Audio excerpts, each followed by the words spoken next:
तो नमस्ते और स्वागत है आपका अपने इस YouTube चैनल पर। आज हम इस वीडियो में एक बहुत ही इम्पोर्टेंट थ्योरी की बात करने वाले हैं, जिसको वाइगॉत्स्की की ज़ोन ऑफ प्रॉक्सिमल डेवलपमेंट के नाम से भी जाना जाता है। इसको इन शॉर्ट ZPD थ्योरी या वाइगॉत्स्की थ्योरी भी कहा जाता है।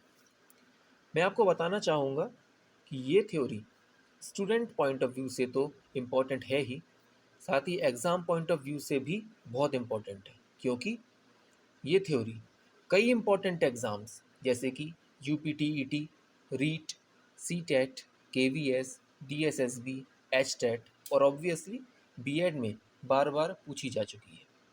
तो शुरू करने से पहले मैं आपसे रिक्वेस्ट करूँगा कि अपने इस चैनल को सब्सक्राइब करके सपोर्ट करें और ज़्यादा से ज़्यादा अपने फ्रेंड्स के साथ शेयर करें और लाइक करें।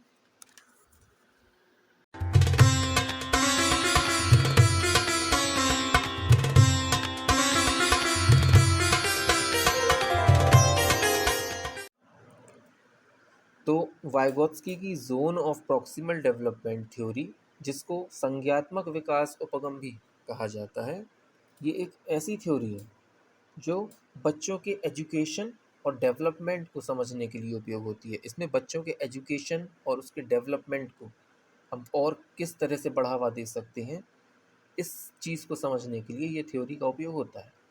इस थ्योरी को वाइगॉत्स्की के नाम पर वाइगॉत्स्कीज ज़ोन ऑफ प्रॉक्सिमल डेवलपमेंट कहा जाता है। अब इस थ्योरी को हम बिल्कुल सिंपल लैंग्वेज में समझते हैं। वाइगॉत्स्की की थ्योरी के अनुसार हर बच्चे के दिमाग में तीन मुख्य कंपार्टमेंट्स होते हैं, तीन क्षेत्र होते हैं। सबसे पहले क्षेत्र को इन्होंने बोला है actual developmental level, second one is potential developmental level and third is zone of proximal development.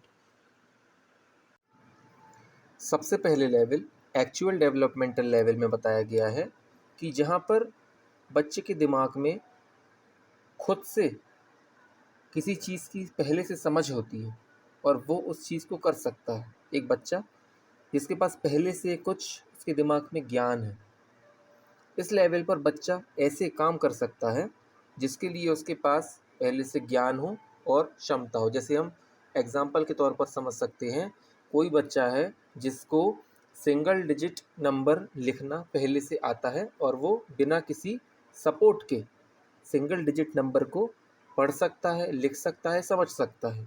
तो इसको हमने बोल दिया है पहला लेवल एक्चुअल डेवलपमेंटल लेवल। दूसरा लेवल आता है पोटेंशियल डेवलपमेंटल लेवल।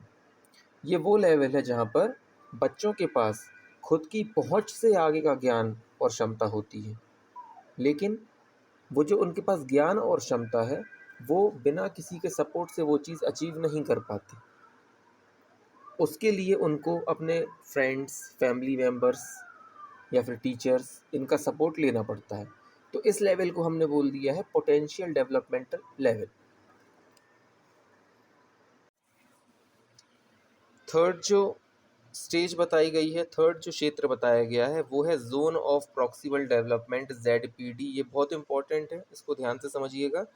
ये जो zone of proximal development ZPD का जो क्षेत्र होता है, इस क्षेत्र में बच्चे खुद से अकेले कुछ नहीं कर पा रहे हैं, लेकिन उन्हें सपोर्ट मिल रहा है फ्रेंड्स का, फैमिली का या टीचर्स का, तब वो कर पा रहे हैं। अब आप बोलेंगे कि आपने पोटेंशियल डेवलपमेंटल लेवल में भी सेम चीज़ बताई थी, तो मैं आपको ये क्लियर करना चाहूँगा कि पोटेंशियल डेवलपमेंटल लेवल में बच्चों को सपोर्ट देने की बात की जा रही है, वहाँ पर सपोर्ट उनको मिल नहीं रहा है। वहाँ पर हम एज्यूम कर रहे हैं कि अगर बच्चों को सपोर्ट दिया जाएगा तब वो उस चीज़ को अचीव कर पाएंगे जो उनके पास ज्ञान पहले से है। लेकिन जोन ऑफ प्रॉक्सिमल डेवलपमेंट में बच्चों को हम सपोर्ट दे रहे हैं, जैसे टीचर्स का सपोर्ट दे रहे हैं, सिबलिंग्स का सपोर्ट दे रहे हैं, या उनके फ्रेंड्स वगैरह का सपोर्ट दे रहे हैं, उनका गाइडेंस उनको मिल रहा है। तो उसके साथ वो जो चीज़ उनको नहीं आती है, तो इस सपोर्ट के साथ वो इस चीज़ को यहाँ पर फुलफ़िल कर रहे हैं। यहाँ पर प्रॉपर स्टेप बाय स्टेप वो उस ज्ञान को प्राप्त करते जा रहे हैं। अब ये जो बहुत ही इम्पोर्टेंट स्टेज जिसको ज़ोन ऑफ प्रॉक्सिमल डेवलपमेंट या ZPD कहा गया है, इस स्टेज को या इस क्षेत्र को, इसको समझने के लिए हम एक बहुत ही सिंपल सा एग्जांपल देखते हैं। तो आप ये इमेजिन करिए कि कोई एक बच्चा है जिसको मैथ्स में एडिशन सीखना है। अब बच्चे के जो एक्चुअल डेवलपमेंट लेवल की हमने बात करी थी, जो स्टेज 1 थी, तो बच्चे के एक्चुअल डेवलपमेंटल लेवल में वो पहले से 1 डिजिट नंबर को जोड़ना अच्छी तरह से समझ सकता है। पहले से वो 1 डिजिट का नंबर बिना किसी के सपोर्ट से कर सकता है। ये किस स्टेज में कर सकता है? ये एक्चुअल डेवलपमेंटल लेवल में कर सकता है।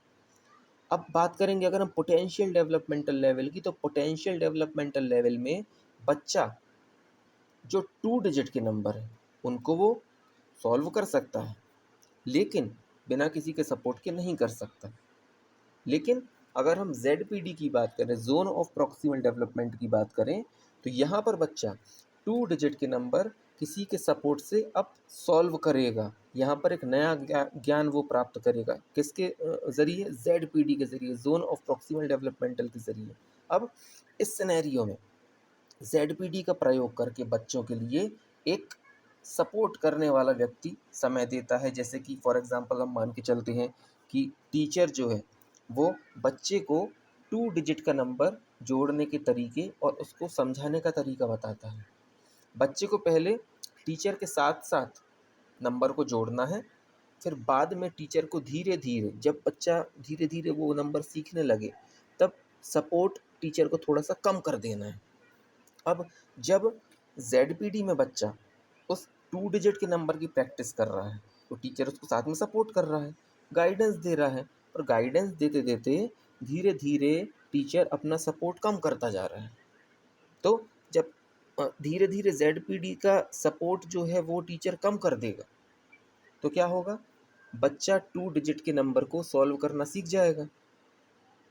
इस तरह ZPD की मदद से, ZPD को हमने एक मीडियम मान लिया है, जहाँ पर बच्चा अपनी क्षमता को, जो भी बच्चे की कैपेसिटी है, उसको किसी के सपोर्ट के थ्रू बढ़ा रहा है।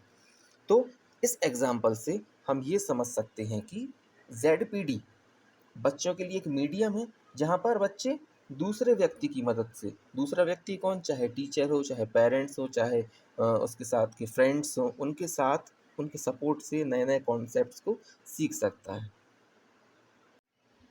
तो फ्रेंड्स, मैंने पूरी कोशिश करी है कि आपको बिल्कुल सिंपलेस्ट फॉर्म में ZPD थ्योरी समझा सकूं, एंड आई होप आपको ये थ्योरी समझ आ गई होगी। एक नई थ्योरी के साथ मिलते हैं एक नए वीडियो में। तब तक के लिए हैप्पी लर्निंग।